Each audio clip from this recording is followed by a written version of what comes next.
Hey guys, Levi here with Trident Fly Fishing, and today we're going to be tying a Bread and Butter Nymph.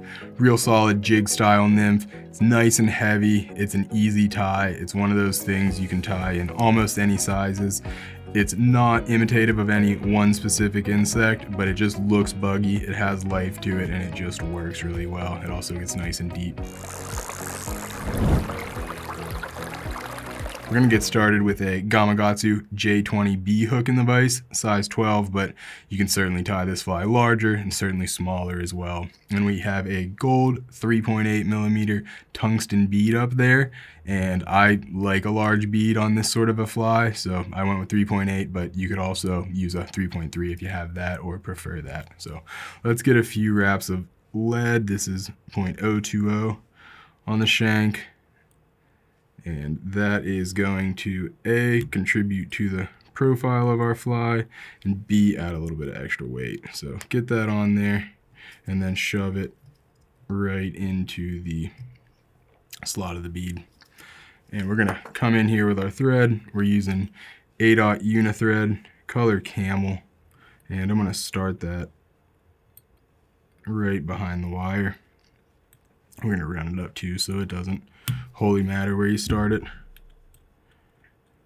Bring that back to the bend, and then I'm gonna lay down a thread base that extends all the way up to the bead, just because I want to clean this up before we start dubbing and adding a tail and tying everything in. I'm a pretty strict tyer whenever it comes to having a clean under to have a clean outer of your fly.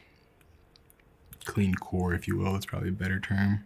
Alright, so for a tail, we're using this whiting Coq de Leon. This is the color Dark Pardo. When I'm tying these flies, I prefer to have the whole skin there instead of the individual packages. If you're someone who's going to be tying a good number of these style of flies, this is definitely a better bang for your buck. But if you're someone who just needs a couple, we do sell individual packages. But that's just kind of my thoughts on this. So let's get a feather out of there. Got one here ready to go, and I'm looking for not a whole lot of tailing fibers, probably something like 6 to maybe 10. These fibers are real nice looking. They're thin, they carry some movement in the water, and they just have really good marking. Measure it to be about the length of the shank and hit it with a pinch wrap. Get it secured, and instead of cutting that, I'm just gonna bring that up to the base of the lead before I cut it so that it creates that nice natural taper that we want. Snip off the excess, grab some ultra wire, color copper. This is size medium because this is a little bigger hook, but if you were tying it smaller or if you just want a smaller diameter wire, you can certainly use the small.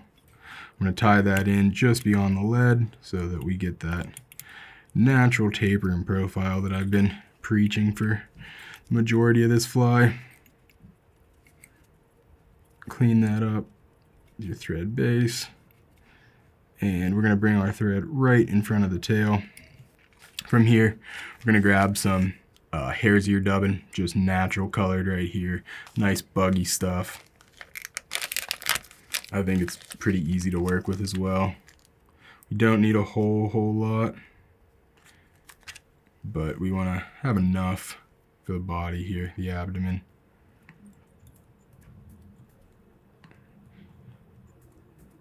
And if you guys like what you see, go ahead and hit that like button below. And if you really like it, hit the subscribe so you don't miss any of these videos that are coming down the pipeline.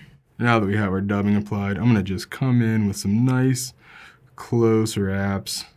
We want to, as we advance this, we want to make the abdomen a little bit more robust so as to contribute to that natural taper. You can see me doing that right now. Get just a little more dubbing. I don't want my thorax to be that big. We're probably going to dub to about the 75% mark, maybe 80%.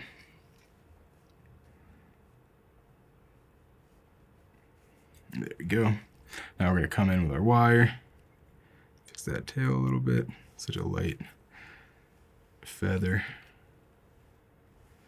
Get a few nicely segmented wraps and tie that off. Alright. Pop that off with your finger or use your scissors if you want to damage them. Before we move into some CLX CLX dubbing. This is the color brown sugar. This is a nice synthetic dubbing with a little bit of flash in it, and it's real buggy. Gives a nice contrast to the thorax as well. Don't need a whole lot, so we're gonna apply that to our thread. It's probably a little too much, we'll see. This is definitely one of those flies that you can get in there with your bodkin afterwards and pick it out as much as you want. Create a nice pronounced thorax. Oh, don't like that, reapply it. And tighten it up.